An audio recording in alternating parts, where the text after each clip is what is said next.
Hi, I'm Fox's Almost, and today I'm gonna talk about an old nostalgic Flash game, Swords and Souls. This game was released in October 18th, 2015 and was created by Soul Game Studio. I already made a video on the other Swords and Souls game that came out in 2019 and I really liked that video, and I don't think we're gonna get Swords and Souls 3 anytime soon, so I thought it would be a good idea to play the old Flash game. So without further ado, let's play. But first, I gotta figure out how the hell I'm gonna play this game since Flash got brutally destroyed a few years ago. Well, first I have to hack the entire internet and download Y8 browser. Okay, let's play now. As soon as I start the game, I'm immediately greeted by the nostalgic Swords and Souls theme.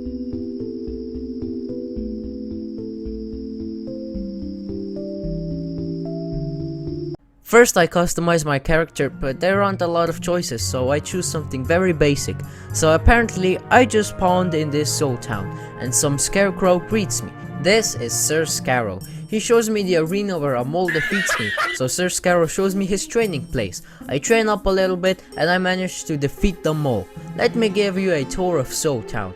There's the arena, where you fight enemies to become rich and famous. Sir Scarrow's training. This is where you train to increase your stats and make yourself stronger. There are 5 different skills you can train: strength, block, accuracy, dodge, and critical.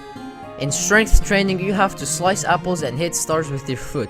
Each apple and star increase the stat bar. When the stat bar is full, you'll gain points.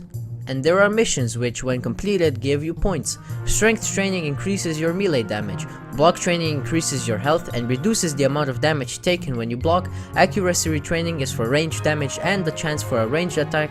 Dodge training increases the chance of dodging an attack and your health. Critical training gives you more health and increases the chance for critical damage. You can upgrade the training camp, and the more upgraded it is, the more points you get in the training. Alright, I think I covered that, so let's check out our character. This is where you unlock and spend points on new skills when you level up. This is the market. Here you can spend money on potions, armor, weapons, and some magic stuff. And if you spend enough time at the shop, some weirdo will come check you out. Now time for me to explain the battles. Battles are pretty simple in this game. Standard attacks are automatic. When it's the enemy's turn, it can attack you. Once it does, there's a small chance of a dodge or block. It's not up to the player though. When it's your turn, you might do a ranged attack, which is also random and doesn't take up your turn. The spells also don't take your turn, but the skills do, however. Next up, we have Home. Wait a minute. Does that say never seen? No way! That is either some insane foreshadowing or just a coincidence. And look! Pointless Plains! That could be the name of the next Swords and Souls game. Swords and Souls Pointless Plains. Sounds promising. Anyway, this is your home. And that's your wife. You can spend money to upgrade your house. And when your home is fully upgraded, your wife will reward you. With a wink. What? That's it? I spend every day training my ass off so I can beat up enemies in the arena, so I can earn money, so you can live in this nice house, and you just wink at me? Ungrateful bitch! The museum. This is where all your treasures are stored. There's a gallery of all the things you killed, statues of bosses, all your weapons and armor, and all your medals and secrets. And that's Soul Town for you, and pretty much the gameplay. Now let's talk about the story. I don't think this game has an actual plot. Yeah, the first Swords and Souls game is a lot more simple compared to Swords and Souls Never Seen.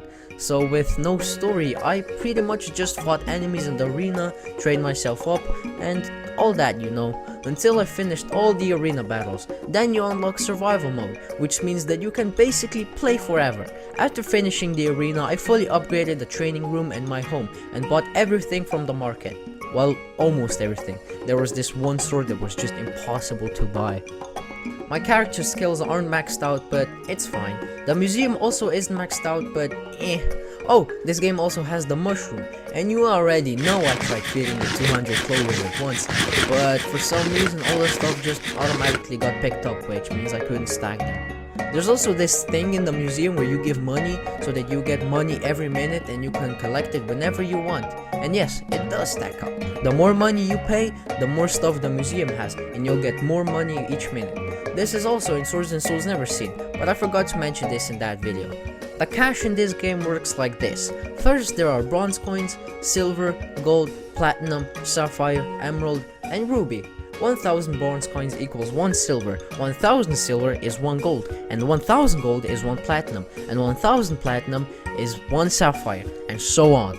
So that was Swords and Souls, a very nostalgic flash game, at least for me.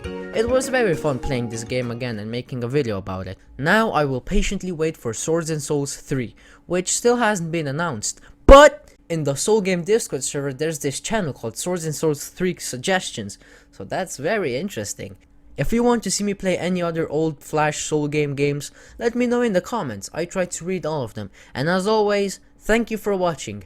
Oh, and one more thing. I always wondered how many cool and sexy people there are in the world. So if you are sexy, make sure to subscribe so that I'll know that you're sexy.